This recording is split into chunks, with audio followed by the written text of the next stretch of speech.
Students, welcome to my channel. This is Roshan sir max. इस channel पर नए हो या पहली बार हो तो इस चैनल को सब्सक्राइब कर लीजिए, साथ ही बेल आइकन को प्रेस कीजिए ताकि एजुकेशन से रिलेटेड हर वीडियो तुरंत आप तक मिलता रहे। आप लोग सोच रहे होंगे कि सर अभी तक सिलेबस स्टार्ट नहीं किए हैं। हाँ, मैं जानता हूँ, मैंने बेसिक प्रॉब्लम्स अभी सॉल्व करा रहा हूँ, तेलुगु का भी बेसिक आपको दे रहा हूँ। जैसे आप सभी बुक्स लेने में, नोटबुक्स लेने में बिजी होंगे। कुछ स्कूल्स हाफ डे चल रहे हैं, कुछ स्कूल फुल डे चल रहे हैं। आपका माइंडसेट अभी बना ही नहीं कि 10th क्लास स्टार्ट करने के लिए, क्योंकि मैं जानता हूँ, मैं इसी फील्ड में हूँ और मैं भी पढ़ाता हूँ, तो स्टूडेंट्स के माइंड से मैं भी वाकिफ़ रहता हूँ। स्टूडेंट का दिमाग किस तरह चलता है देखते रहता हूँ, इसीलिए मैंने अभी सिलेबस स्टार्ट नहीं किया है। Telugu syllabus already complete change हो चुका है। उसका लेसन आपको आज कल में मिल जाएगा। फर्स्ट लेसन अपलोड करूँगा मैं, क्योंकि थोड़ा टफ हो चुकी है तेलुगु, याद करने में थोड़ा दिक्कत हो जाएगी। लेकिन आप निश्चिंत रहिए, मेरे इस चैनल पे आपको वर्ड टू वर्ड मीनिंग मिल जाएंगे और कॉन्सेप्ट वाइज आंसर्स भी मिल जाएंगे, ग्रामर भी आपको मिल जाएगा। किसी चीज़ को आप सोचने की या टेंशन लेने की ज़रूरत नहीं है। मैथमेटिक्स से भी आपको कंपलसरी मिल जाएगा और मैथमेटिक्स का इंट्रोडक्शन भी आज या कल आपको मिल जाएगा। और मंडे से मैं रेगुलर क्लासेस स्टार्ट कर रहा हूँ, क्योंकि मैं समझ सकता हूँ कि आप सभी ने शायद अभी तक बुक्स भी नहीं लिए होंगे। तेलुगु रीडर तो अभी नहीं आई, जुलाई में आपको शायद मिलेंगी। लेकिन रिमेनिंग जो बुक्स हैं, आप बुक्स लेने में, नोटबुक्स लेने में, बैग्स लेने में, यूनिफॉर्म सिलाने में, इसी में आप लोग बिजी है।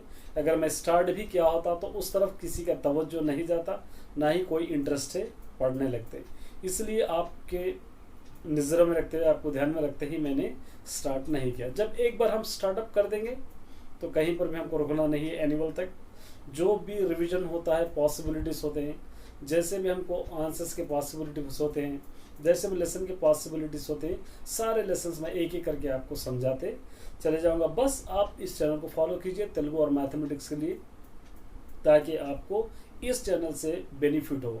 ना ही आपको इस चैनल के बाद ट्यूशन की ज़रूरत पड़ेगी, ना ही आपको स्पेशल क्लास की ज़रूरत पड़ी। एक एक वीडियो रोज़ करके देखेंगे तो आपका बेनिफिट कंपलसरी इस चैनल से हो जाएगा।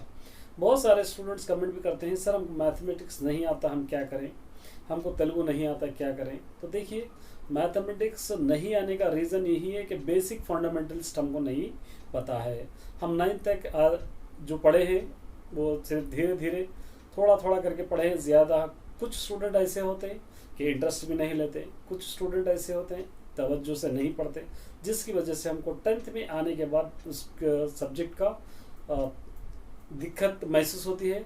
और उस सब्जेक्ट की अहमियत हमको 10th में आने के बाद ही हमको पता चलता है, क्योंकि 9th तक डिफरेंट होता है, 10th के अंदर डिफरेंट होता है।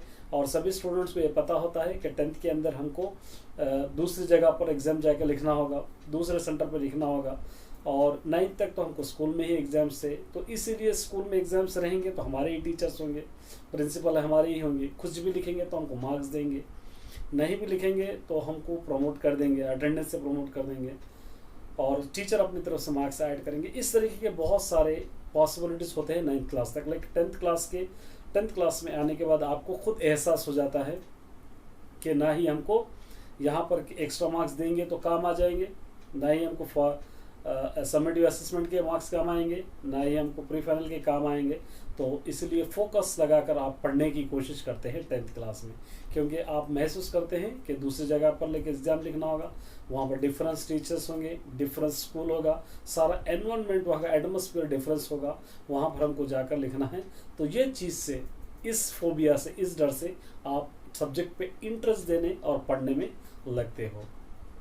इसलिए जो भी स्टूडेंट्स आपकी क्लास में होते हैं, जो अच्छा पढ़ते हैं, उनके साथ रहिए, उनसे डिस्कशन कीजिए। कोई सब्जेक्ट नहीं आता है तो टीचर से डिस्कशन कीजिए और पढ़िए और याद करने की कोशिश कीजिए, समझने की कोशिश कीजिए। मैं जानता हूँ पहले पहले थोड़ा दिक्कत का सामना आपको करना पड़ सकता है, लेकिन बाद में आपको ईजी हो जाएगा। स्टार्टिंग से ही हमको कोशिश करना है, ऐसा नहीं कि समेटिव आने दो मैं पढ़ूंगा, उसी तरह प्री फाइनल आने दो मैं पढ़ूंगा, टेस्ट में पढ़ूंगा, नहीं। एक दिन के हमको पढ़ना नहीं, बल्कि हमको एनुअल के लिए स्टार्टिंग से ही तैयारी करते हुए जाना है। एक माइंड सेटअप, एक फोकस, एक टारगेट रखकर चलना है हमको एग्ज़ाम तक।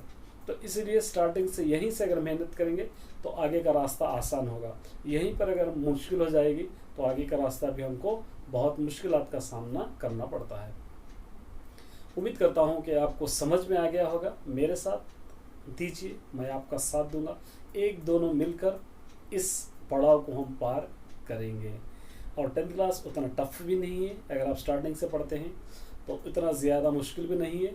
8 और 9th के बनिस्बत 10th बहुत इजी है, बहुत आसान है, डायरेक्ट क्वेश्चंस रहेंगे।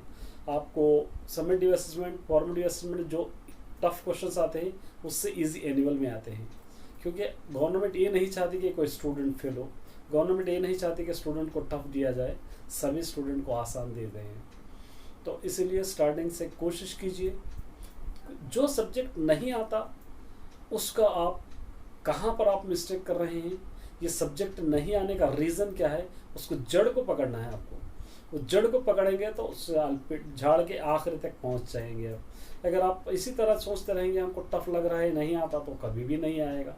बस कोशिश कीजिए कि ये नहीं समझ रहा, इस रीज़न क्या है, मेरी क्लास का ही मेरा स्टूडेंट अच्छा पढ़ रहा है, मैं नहीं पढ़ रहा हूँ, क्यों, मुझमें कहाँ कमी है। इस चीज़ को आप अगर पकड़ेंगे, इस चीज़ को सोचेंगे तो आप हर सब्जेक्ट अच्छा पढ़ेंगे, क्योंकि आपको 6-7 सब्जेक्ट जो भी होते हैं सारों को पढ़ना है और सभी सब्जेक्ट को बैलेंसिंग करते हुए पढ़ना है। ऐसा नहीं है कि एक सब्जेक्ट अच्छा पढ़ लिया तो खुश हो जाएंगे, दूसरा सब्जेक्ट छोड़ देंगे, ऐसा बिल्कुल नहीं करना है।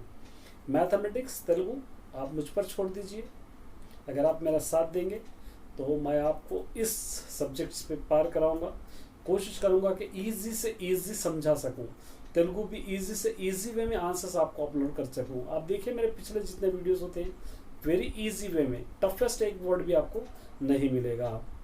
उसी तरह इस साल मैं समझाने की कोशिश करूंगा, अगर आप मेरा साथ देते हो तो। वीडियो अच्छा लगी हो तो एक नीचे कमेंट ज़रूर कर देना, वीडियो को शेयर करना। अभी तक अगर सब्सक्राइब आप नहीं किए हैं तो सब्सक्राइब भी कर लेना। ऑल द बेस्ट सभी स्टूडेंट्स न्यू बैच के लिए, और उम्मीद करते हैं सभी स्टूडेंट अच्छा पढ़े, अच्छे मार्क्स आए। यही उम्मीद से हम पढ़ते हैं 10th क्लास कि हमको अच्छे मार्क्स आए। एटलीस्ट हम 8 मंथ 9 मंथ टाइम स्पेंड करते हैं, तो 35 मार्क्स या 28 मार्क्स भी नहीं आएंगे तो हम शेमफुल है। तो इतने तो मार्क्स हमको आसानी से आना चाहिए, तो उसके लिए भी हम कोशिश करना है, बल्कि ज़्यादा के लिए कोशिश करना है। ऑल द बेस्ट सभी स्टूडेंट्स।